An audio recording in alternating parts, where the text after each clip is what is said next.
ابھی اگلا سوال ہے، اگر شوہر مسجد میں جماعت سے نماز پڑھ کے گھر آئے اور بیوی بچوں کو بھی جماعت سے نماز پڑھائے تو کیا ان کو بھی جماعت کا ثواب ملے گا؟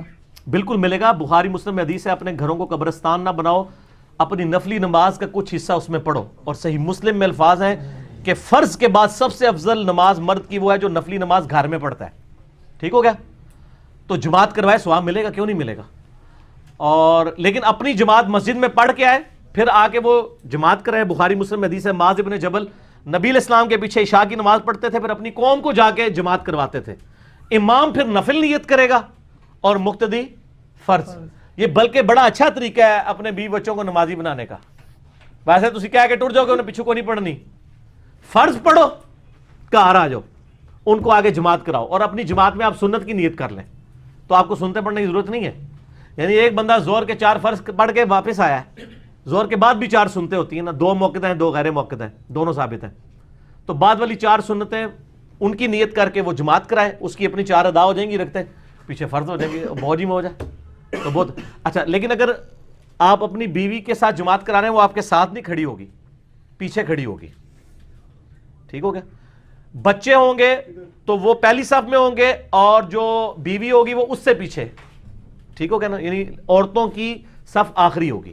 صرف بیوی کے ساتھ جماعت کر رہے ہیں تو آپ کے ایگزیکٹ پیچھے وہ کھڑی ہوگی. ٹھیک ہو گیا؟ اگلا سوال ہے، کیا کسی کا وائی فائی اس کی اجازت کے بغیر پاسورڈ کھول کے استعمال کر سکتے ہیں؟ سبحان اللہ، بڑا چنگا کام کر رہے ہو. وہ کوئی سوال پوچھا کرو یار، تانوں نہیں پتا. مجھے جب یہ سوال پوچھتے ہیں میں ان سے پوچھتا ہوں یار تسی دسو نا. اچھا یہ مسئلہ آ رہا ہے. وہ اس دن شیخ رشید صاحب جو ہمارے ریلوے کے منسٹر ہیں نا، وہ بتا رہے تھے کہ وہ بڑے بڑے اسٹیشنز کے اوپر نا انہوں نے وائی فائی فری کر دیا ہے. تو تاکہ وہ لوگ انتظار کر رہے ہوتے ہیں ٹرین کا تو فارغ بیٹھے ہوتے ہیں. پہلے لوگ کتابیں پڑھتے تھے، اب وہ چھتر موبائل نکال کے یوں کرتے رہتے ہیں. ٹھیک ہے؟ چھتر میں اس واسطے کہنا کہ میرے کو نہیں ہے نا، میں یہ نہیں کہ میں غریب ہاں، میرے کو 500 والا موبائل، سکون دی زندگی. اچھا وہ چارجر تو پچھلی گورنمنٹ نے لگوائے تھے، انہوں نے کہا ہم وائی فائی بھی دے دیتے ہیں تاکہ بیٹھ کے یوٹیوب دیکھیں. اب کیا ہوا ہے کہ پورے شہر کے غربا وہاں پہ جمع ہو گئے ہیں. وائی فائی تو بغیر پاسورڈ کے ہے. ٹھیک ہے؟ جن کے لیے ہے وہ تو بیچارے یوز نہیں کر پا رہے. اور 10 روپے کا پلیٹ فارم بھی کوئی لے کے تو 100 روپے کا وہاں پہ یوٹیوب استعمال کر کے یا 1000 روپے کی چلا جائے تو کوئی مہنگا نہیں ہے.